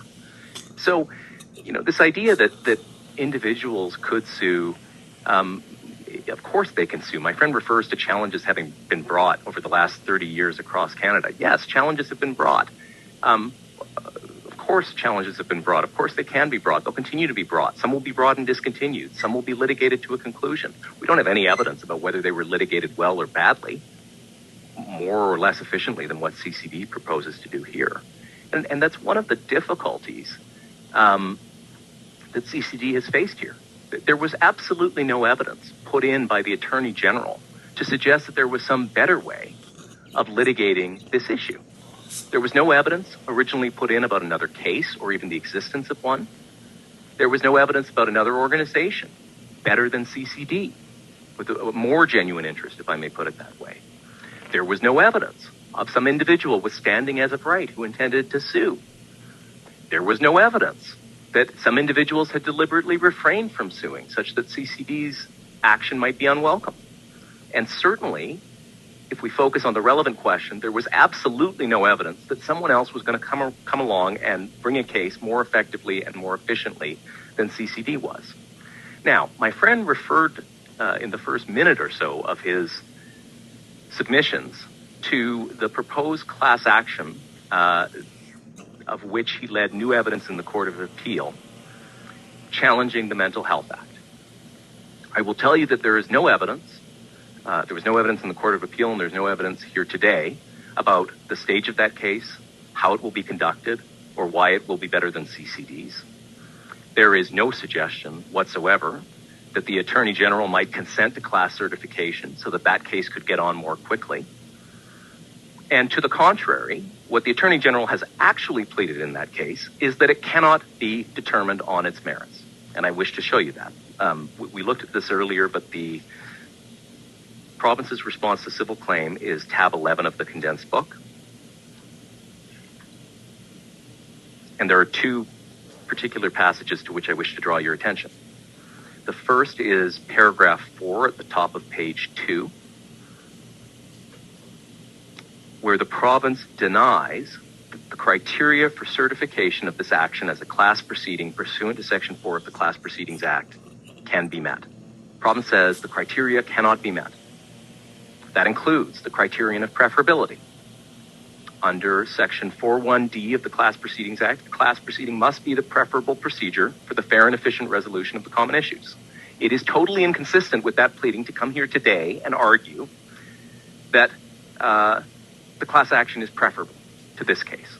But Mr. Feder, this paragraph 4, this allegation in paragraph 4, is it not a standard denial by a defendant who is facing a certification proceeding?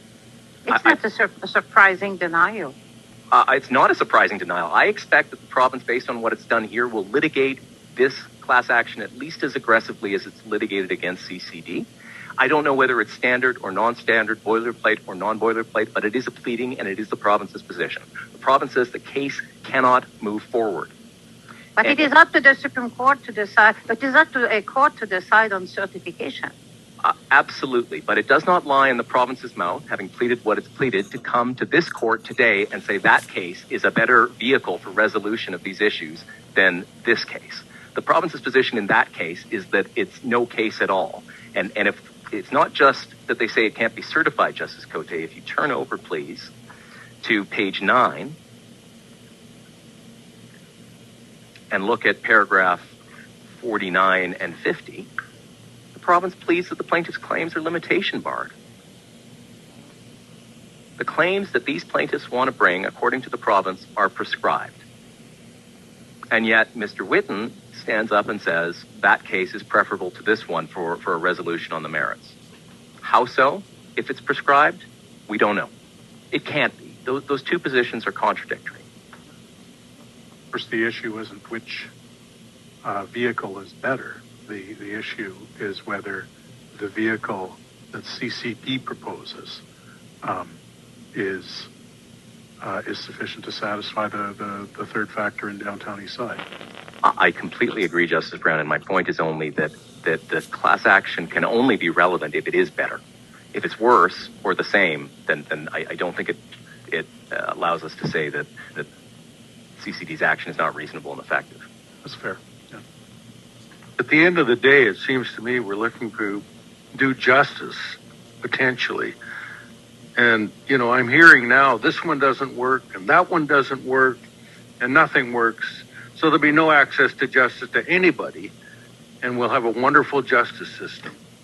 I agree with that, Justice Moldaver. I mean, this particular thing, I'll point out that response to civil claim was not drawn to this court's attention by the Attorney General. It was filed more than a year ago. The only reason we know about it is because we went and searched the registry. So while my friend filed a factum saying that the class proceeding is better, his colleague was pleading in the class proceeding that it was a nullity because of limitations issues.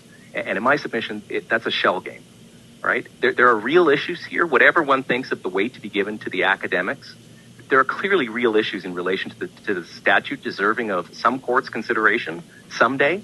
And we need to get on with this, not play games about, that action's better than this one, but that action's no action at all. What's potentially troubling to me in a way, and maybe it's too hypothetical, but I'll say it anyways. A patient who was forced to take treatment, who was otherwise capable and competent and didn't want to take it, could have been rendered incompetent and incapable by virtue of the treatment that he or she received. And so that they would be impossible for them to bring on an action because they were rendered incompetent by virtue of treatment that was forced on them. And here we are quibbling over, you gotta have someone that will tell you that forced treatment to someone who is capable of consenting is okay. I mean, I keep coming back to the fact that on its face, this legislation is highly troublesome. I agree wholeheartedly with that, and I would say it is quibbling, but it's quibbling of long duration. We have wasted years debating about standing rather than the merits, and we have depleted precious resources on the part of CCD, on the part of its pro bono counsel, having this debate. That brings me, in the next 3 minutes, I hope, to the question of remedy. The Court of Appeal remitted the standing question back to the Chambers judge.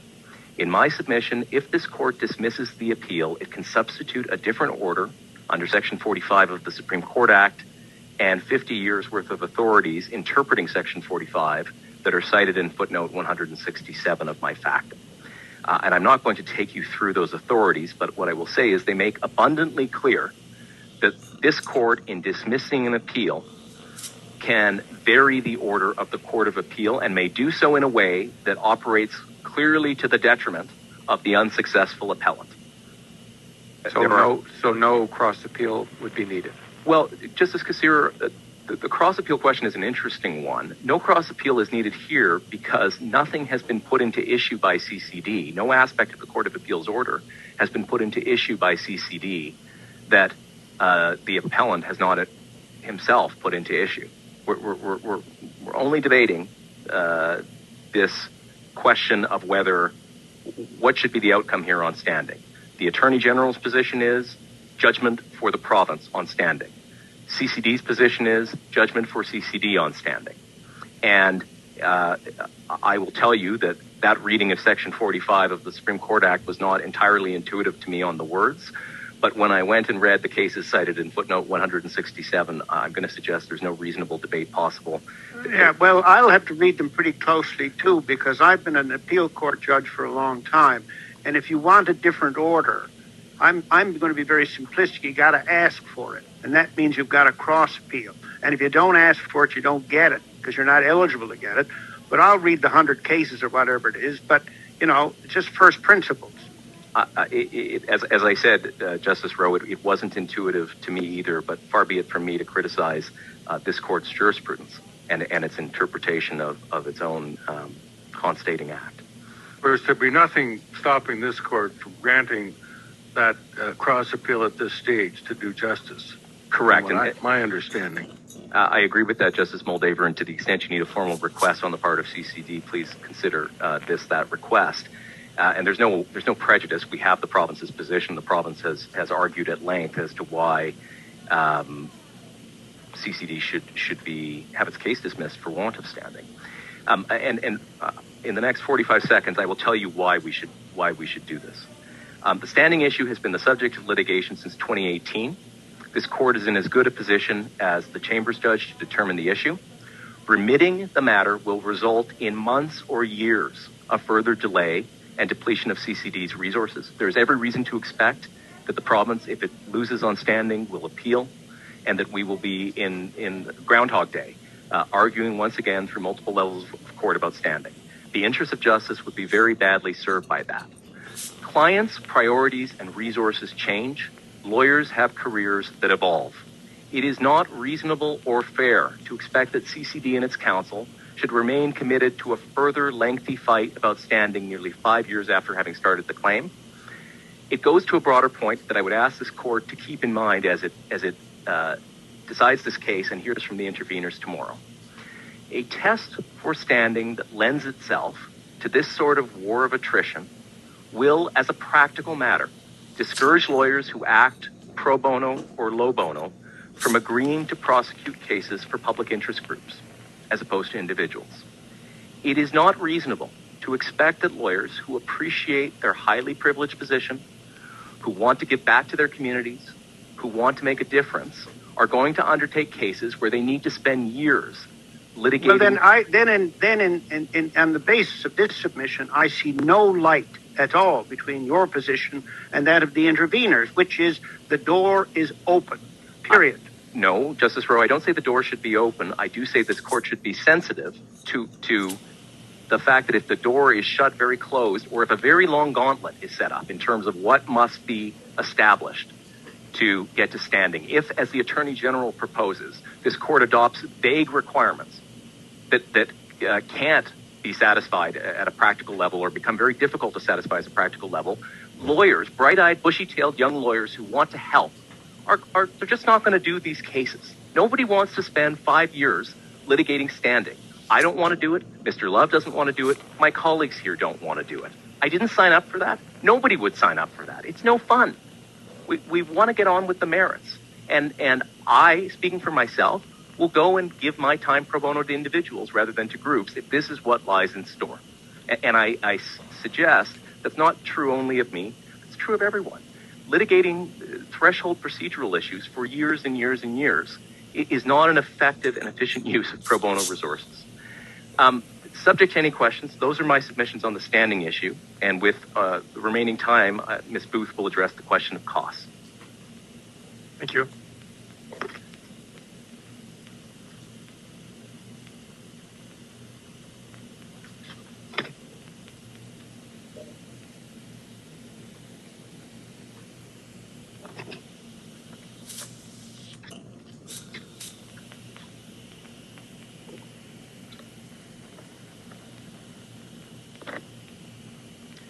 Chief Justice, Justices, Mr. Fetter spoke to you about the willingness of counsel and to take on pro bono cases like this. And whatever this court makes of that question as it regards the standing issue, it is relevant to costs. And just to start out our cost submission, CCD is seeking special costs of the appeal and the proceedings below on a full indemnity basis. And we say that this is one of the rare cases contemplated by this court in Carter where special costs are warranted. CCD didn't set out to litigate standing. Class didn't set out to litigate standing. McCarthy's didn't set out to litigate standing. This has been a 4-year detour at enormous expense from the constitutional challenge. And it's frankly a small miracle that CCD is even here today. Many public interest litigants would be ground down and give up. Many pro bono counsel would not even take on a 4-year odyssey on standing.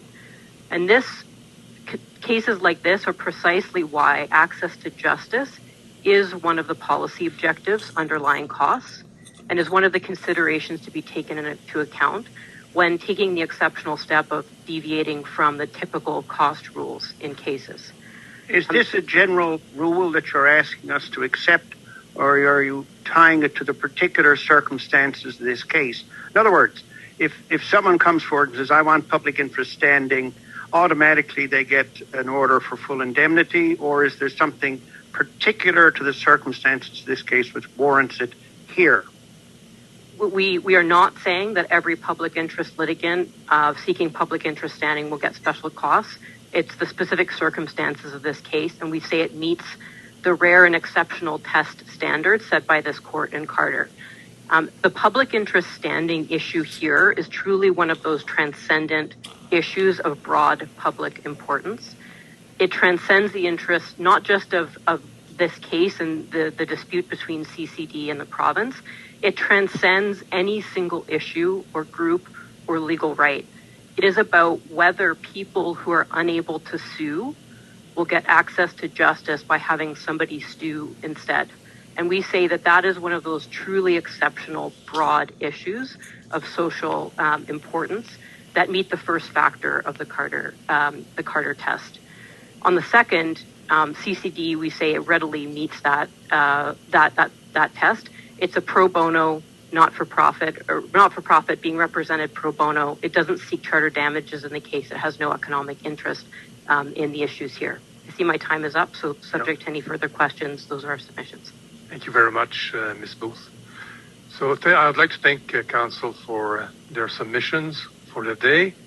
The court is adjourned till tomorrow morning at 10:30 Ottawa time, when the court will hear the 22 interveners.